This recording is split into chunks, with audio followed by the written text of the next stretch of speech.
Алмазжан Акынжанович, мен айткандарды биз жазып алсаңыз, мен ушул күнгө чейин айткам. Чындыгында Ош шаарына караштуу Ош шаарында көйгөйлүү маселелер. Өзүңөр билесиңер, Ош шаарынын бюджети менен бүтпөгөн кээ бир чоң иштер бар да. Ошол эле өзүңөргө белгилүү болгондой, Ош шаарына караштуу жолдордун 50%-дан жогоркусу шагал жол деп эсептелинет да ушул күндө. Асфальт боло элек. 50%га жетпеген гана жолу асфальт болгон Ош шаарында. Биздин экинчи борбор шаар деп айтабыз. Жолдорубуз акыбалы ушул. Жана ошондой эле Ош шаарына караштуу мектептер. 10дон ашык мектеп 60-70% бүткөн, ушул күнгө чейин акчасы которулбай турат. Жана ошондой эле Ош шаарында бала бакча 60%га жакын бала бакча жетишпейт. Мен көтөрүп келген бүгүнгө чейин бул маселени, жана ошондой эле кат жүзүнө дагы жөнөткөнмүн.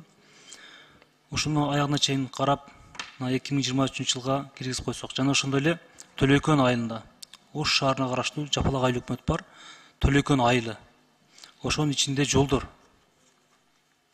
Карас районунун карабаган жолдор бар экен, тротуар менен эч кандай жолдо адамдар жүрүшөт да. Ал жерге тротуар куруш керек Төлөйкөн айылына. Баштан аягына чейин. Жолдорун карашыбыз керек. Жайында бардык эс алган ошол жакка чыгышат.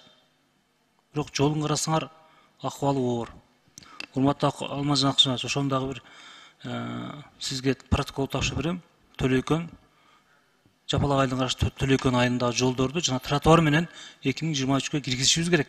Минтранстын балансында, Минтрансқа карайт. Аны бүтүрбөсөк, шаардын 70-80% ошол жол менен өйдөнкү жакка чыгып, жайында эс алышат. Жана ошондой эле Ош шаарына Жапалак айыл өкмөтүнүн ичинде мен ушул күнгө чейин айтып келгенмин. Ош шаардын ичине шаардан киргенде Нокат менен Араван районун бириктирген жол бар. Машина базардан өтөт. Ошол 9 км 200 метр жолду сөзсүз киргизишибиз керек быйыл. Мен кат түрүндө да кайрылдым, комитетке да кайрылдым, Минтранска да кайрылдым, быйыл киргизели. Жана ошондой эле ошол машина базар бар, Жапалак унаа базары. Ошол жердин алды талкаланып кеткен. Мен ушул күнгө чейин айтып, бир 2-3 километр жерди оңдоттук эле, кайра мурункудай болуп калыптыр. Мындай болбойт, ошондуктан ошол машина базардын алдында оңдош керек. Жана ошондой эле шаардын ичинде пробкалар толтура. Урматтуу президенттин өкүлү, сиз ушундай жазып алсаңыз. Шаардын ичи пробка болуп кетти.